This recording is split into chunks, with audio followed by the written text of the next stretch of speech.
ಯೇಸುವಿಗೆ ಸ್ತೋತ್ರ. ಇಂದು 16 ಡಿಸೆಂಬರ್ 2025. ಎಲ್ಲರಿಗೂ ಶುಭೋದಯ.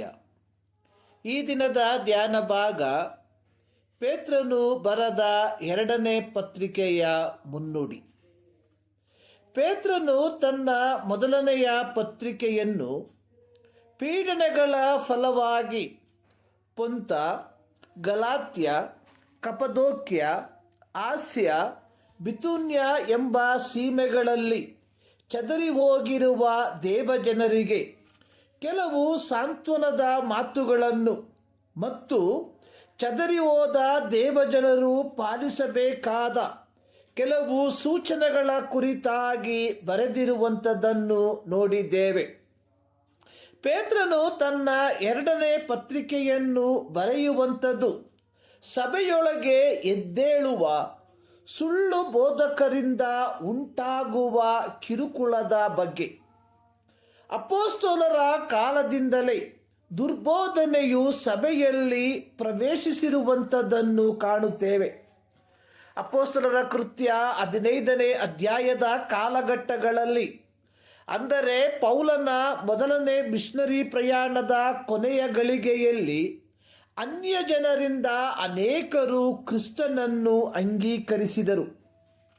ಅನ್ಯ ಜನರು ಕ್ರಿಸ್ತನನ್ನು ಅಂಗೀಕರಿಸಿದ್ದನ್ನು ಕೇಳಿಸಿಕೊಂಡ ಕೆಲವು ಯಹೂದಿ ಮತಾವಲಂಬಿಗಳು ಯೆರೂಸಲೇಮಿನಲ್ಲಿದ್ದ ಅಪೊಸ್ತಲರ ಅನುಮತಿಯಿಲ್ಲದೆ ಯೂದಾಯದ ಅಂತಿಯೋಕ್ಯಕ್ಕೆ ಬಂದು ಅನ್ಯ ಜನರಿಗೆ ಮೋಶೆಯ ಗ್ರಂಥದಲ್ಲಿ ಹೇಳಿರುವ ಪ್ರಕಾರ ಸುನ್ನತಿ ಮಾಡಿಸಿಕೊಳ್ಳಬೇಕೆಂದು, ಸುನ್ನತಿ ಮಾಡಿಸಿಕೊಳ್ಳದಿದ್ದರೆ ನಿಮಗೆ ರಕ್ಷಣೆಯಾಗುವುದಿಲ್ಲವೆಂದು ಉಪದೇಶ ಮಾಡಿ ಸಹೋದರರ ಮನಸ್ಸನ್ನು ಕಲಕಿದರು.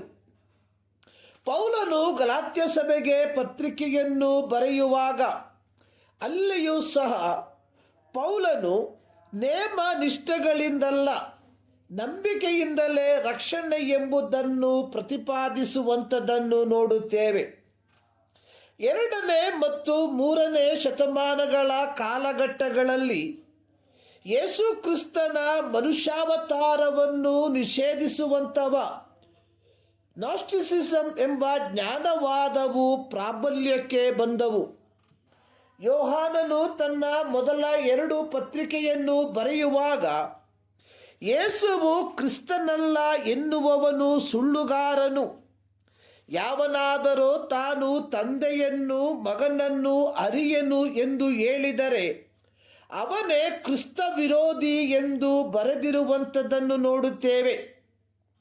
ಯೋಹಾನನು ತನ್ನ ಪತ್ರಿಕೆಯ ಬರವಣಿಗೆಯ ಮೂಲಕ ನಾಸ್ತಿಕವಾದವನ್ನು ಅಥವಾ ನಾಸ್ಟಿಸಿಸಮನ್ನು ಖಂಡಿಸುವುದಾಗಿಯೂ ವಿಶ್ವಾಸಿಗಳನ್ನು ಎಚ್ಚರಿಕೆ ಪಡಿಸುವುದಾಗಿಯೂ ನೋಡುತ್ತೇವೆ. ಅಪೊಸ್ತಲರ ಕಾಲದಲ್ಲಿ ಅಪೊಸ್ತಲರು ಯಹೂದ ಅಧಿಕಾರಿಗಳಿಂದ ಸಾಕಷ್ಟು ಶಾರೀರಿಕ ಪೀಡನೆಗಳನ್ನು ಅನುಭವಿಸಿದರು. ಆ ಪೀಡನೆಗಳ ಮಧ್ಯೆ ಅಪೊಸ್ತಲರು ಧೈರ್ಯದಿಂದ ಸುವಾರ್ತೆಯನ್ನು ಸಾರುತ್ತಿದ್ದರು. ಸುವಾರ್ತೆಯನ್ನು ಕೇಳಿಸಿಕೊಂಡವರಲ್ಲಿ ಅನೇಕರು ನಂಬುತ್ತಿದ್ದರು. ಹೀಗೆ ಸಭೆಯು ಸಂಖ್ಯೆಯಲ್ಲಿ ಬೆಳೆಯುತ್ತಾ ಹೋಯಿತು. ಪೇತ್ರನು AD 67-68ರ ಕಾಲಘಟ್ಟಗಳಲ್ಲಿ ತನ್ನ 2ನೇ ಪತ್ರಿಕೆಯನ್ನು ಬರೆಯುವಾಗ ಶಾರೀರಿಕ ಪೀಡನೆಯನ್ನು ಅನುಭವಿಸುತ್ತಿರುವ ಚದರಿ ಹೋಗಿರುವ ಪ್ರವಾಸಿಗಳಾದ ದೇವಜನರಿಗೆ ಪ್ರಬೋಧಿಸುವಂಥದ್ದು, ದುರ್ಬೋಧಕರು ನಿಮ್ಮನ್ನು ಮೋಸಗೊಳಿಸುವ ಸುಳ್ಳುಗಳ ವಿರುದ್ಧ ಎಚ್ಚರವಾಗಿರಲು ಸೂಚಿಸುವವನಾಗಿದ್ದಾನೆ. ಪ್ರೀತಿಯ ದೇವಜನರೇ, ನಾವುಗಳು ನಿತ್ಯ ಪ್ರಭಾವಕ್ಕಾಗಿ ಕರೆಯಲ್ಪಟ್ಟವರಾಗಿರಲಾಗಿ ನಮ್ಮ ನಿತ್ಯತ್ವಕ್ಕೆ ಅಡ್ಡಿಯನ್ನುಂಟು ಮಾಡುವ ಎಲ್ಲ ವಿಧವಾದ ದುರ್ಬೋಧನೆಗಳಿಂದ ನಾವು ಎಚ್ಚರವಾಗಿರತಕ್ಕದಾಗಿದೆ. ಈ ಮುಂಜಾನೆಯಲ್ಲಿ ಸರ್ವಶಕ್ತನಾದ ದೇವರು ಈ ಅಧ್ಯಯನದ ಮೂಲಕ ನಿಮ್ಮನ್ನು ಆಶೀರ್ವದಿಸಲಿ.